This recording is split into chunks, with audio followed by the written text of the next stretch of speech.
Hi guys, this is Andrew with mywatchaddiction.com again. Today bringing you another few videos in this series. Today we're going to take a look at, actually in this video we're going to take a look at a watch that I received recently during a mystery box auction. For those of you that are not aware of what a mystery box auction is basically you put the complete luck of the draw in the person that's running the auction. People bid on the auction and you get what you get. There's mystery box auctions of all different types. In some of the watch groups that I follow, 9 times out of 10 they're heavily watch related.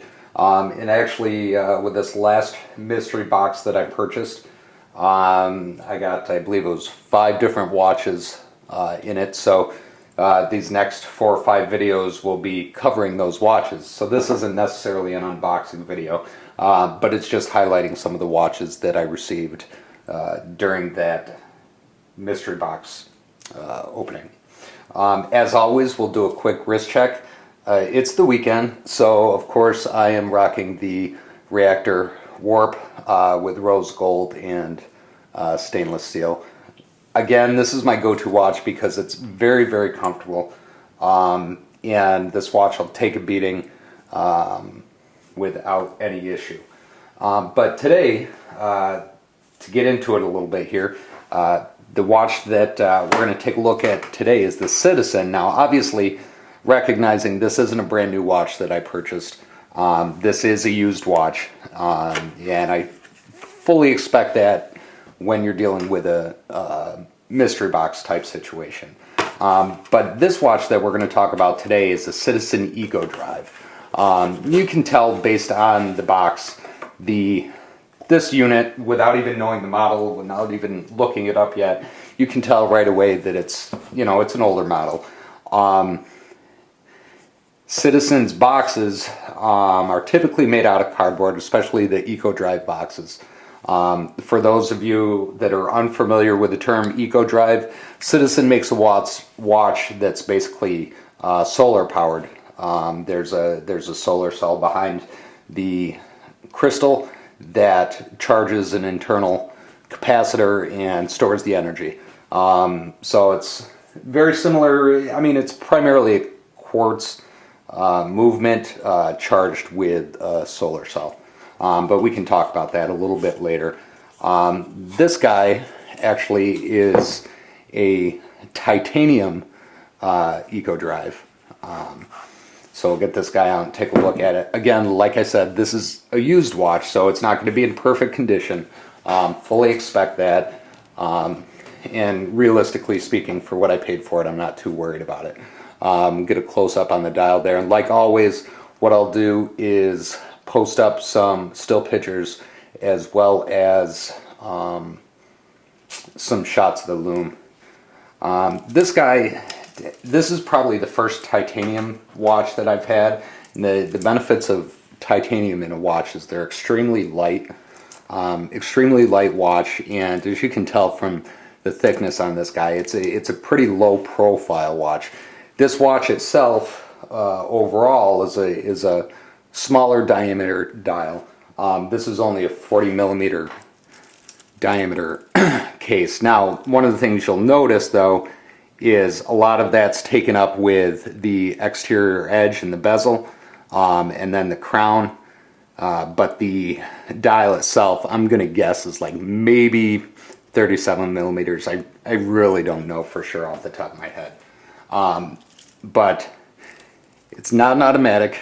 As to some of the ones you've seen me get in the past. This model specifically is a Citizen Eco Drive. They usually refer to it as a WR100, but this specific model number is going to be a BM6060-57F. Might be hard to tell in the pictures, but this is a black dial, greenish loom on both the indices. Now, I can't tell. Actually, these appear to be applied indices on these. versus printed onto the dial. So that's nice.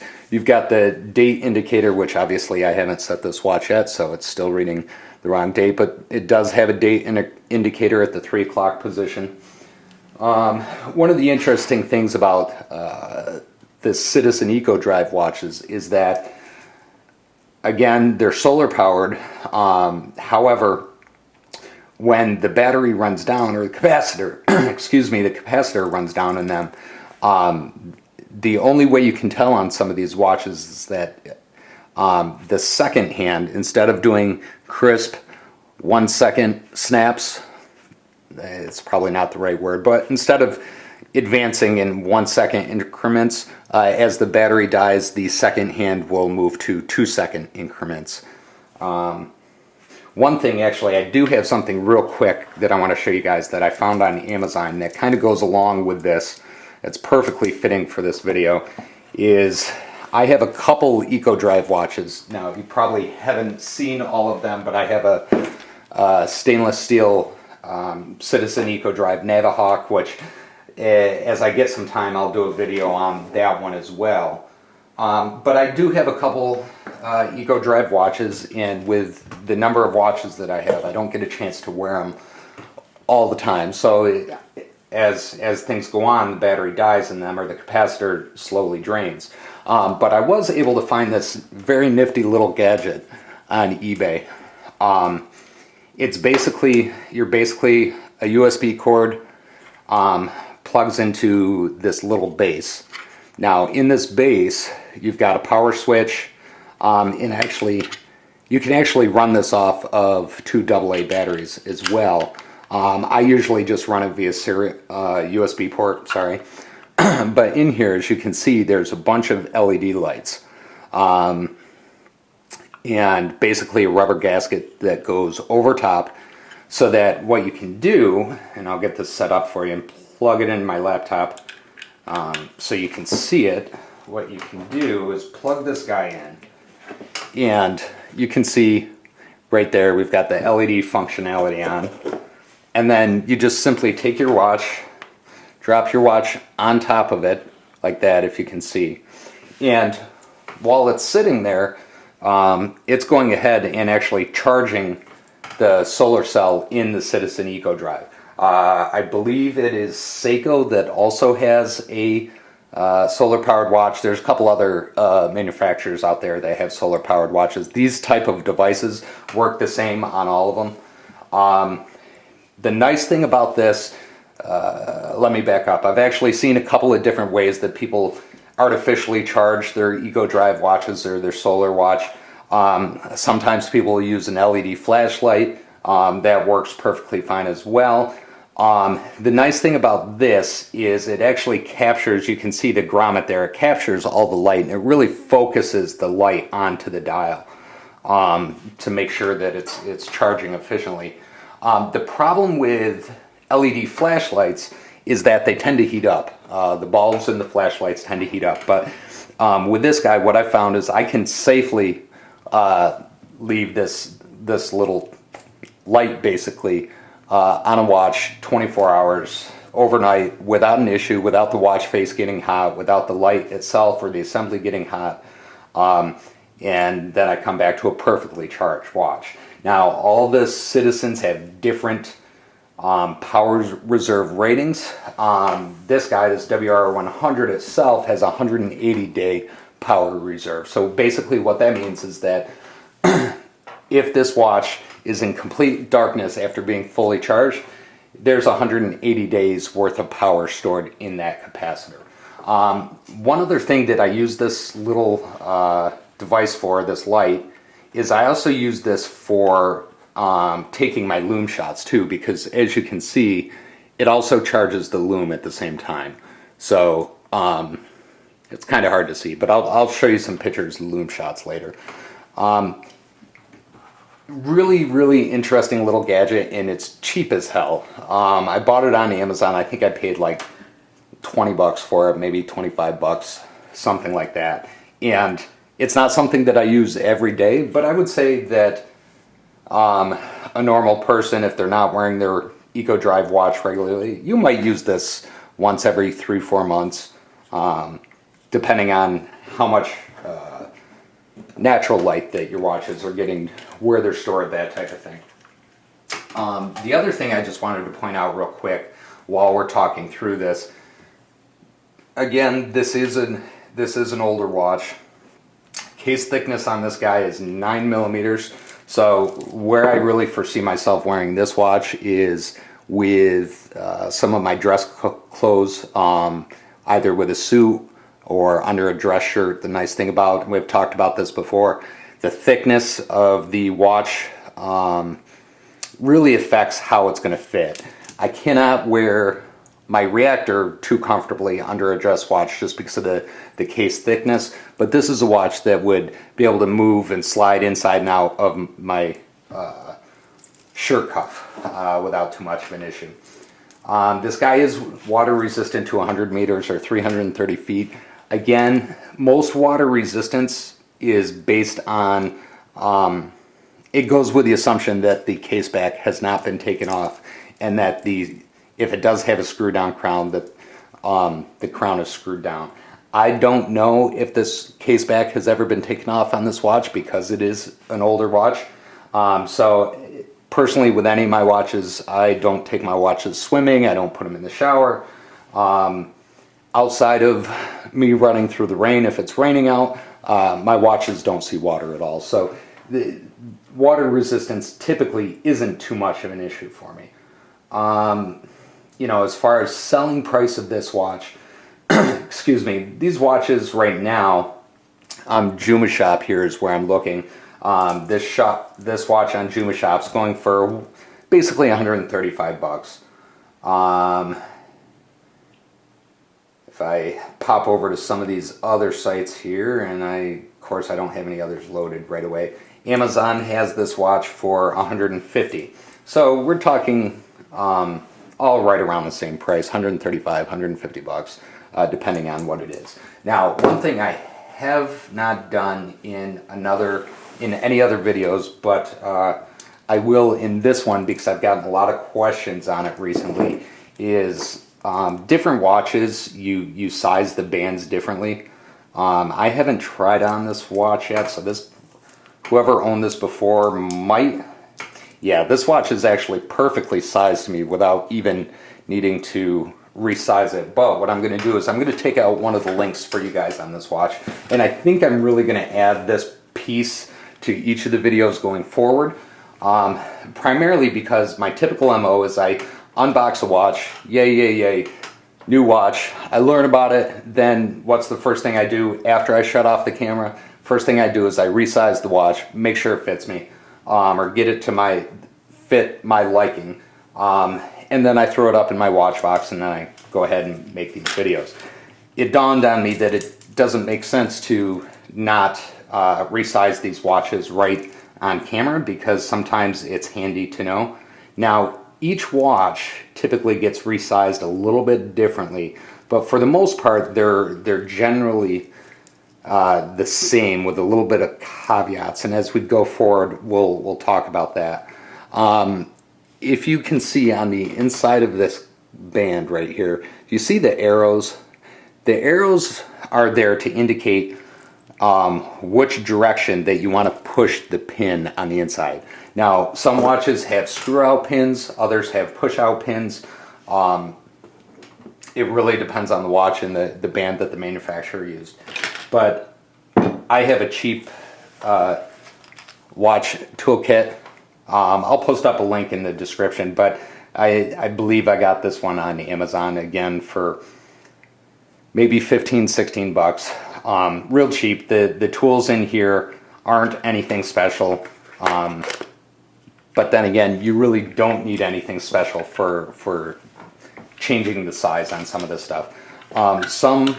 Some stores will actually charge you to resize a watch, especially if you didn't buy the watch there. And I've heard that watch resizing can go, $5, $10, and to spend $17 if you're resizing watches a lot, or you have a lot of watches, you definitely earn your return on investment after a while.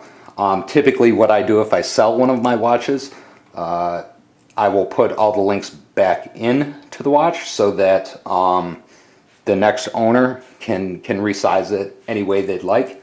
But let's get to this. So again, you're going to push the pin in the direction of the arrow. So here's a little tool. Basically what happens is this handle screws out, and you can see there's a pin right here, and it's screwed back in. There's actually two ways to change, push out the pin using this tool. And again, guys, I'm not an expert at this, so I'm probably going to mess up.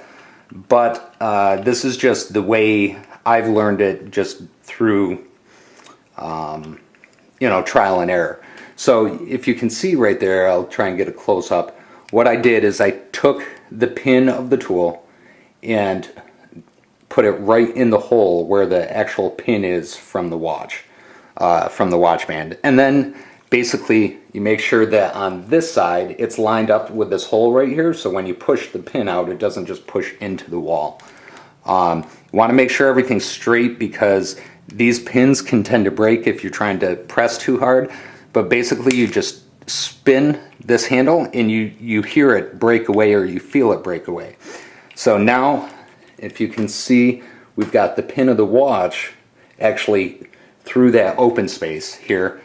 You unscrew the pin of the tool, and then now we have the pin out right here, and you can just pull it out from there. At that point, your watch is now separated, and then you take out or add links as appropriate to fit you. Now, this is a very, very typical way that watch manufacturers allow for sizing in their watch. One other thing that I'm going to point out, because I see a lot of people do this, and when I first started resizing watches, I ruined a couple of bands by doing this inappropriately. You want to pay special attention to the direction that you're putting the pin back in after you resize it. It's kind of hard to see here, but if you can, this pin is thicker on one side than it is the other. So it's got the diameter of the pin on one side is much thicker on the other, and that goes along with the arrow on the back of the band. If you put this pin in backwards, you'll be able to put the pin in. The problem being is that it will typically stretch out the hole or mark the hole in the beginning, or I'm sorry, in the band itself, depending on the band material. And once it does that, then once you do put it back in the right way, the pins just tend to slide out.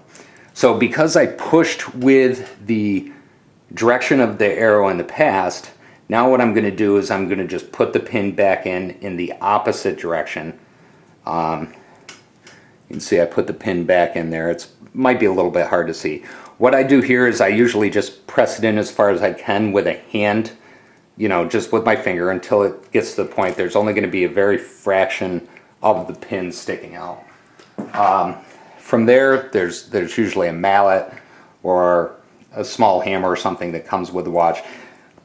True watch guys are going to kill me for this one, but I take the plastic end and I just tap the pin in the rest of the way. Now, I mentioned there's a couple of different ways to take the pin out with this guy. Another way you can do it using this tool is this tool has a slot right here, and you can actually throw the band in the slot right there. Use the same hammer and a little pusher. Basically it's a thumb press with a pin on the end. You just go in the same direction as the arrow, you stick the pin in the hole like that, and then you just gently tap it out like that. Typically what I do is I use this guy and just apply the pressure to pop it out first. If I have trouble with this guy, or I feel like I'm going to bend a pin or I'm going to do any kind of damage to the watch, then I'll usually resort to the hammer trick. Anyway, that's going to be pretty much it on this watch. I'm likely going to hold on to this watch for a while, and see how much wear I get out of it. If not, again, I'll post it up for sale or trade in probably some of my watch groups. Thank you guys for coming to watch this video again. Don't forget to subscribe. Don't forget to check out the new website, mywatchaddiction.com. Watchaddiction.us, it is still active, but I am migrating everything to the new domain. So definitely keep a lookout for new videos coming. I try to do these multiple times a month, bringing you guys new watches, new things to talk about. Again, not an expert. I'm just somebody that likes to have fun talking about watches and working on watches and getting new watches. If you hang on here for a few minutes, I'll post up some close-up pictures of this guy, and you can get a better look at it. And we will see you guys again soon. Thanks.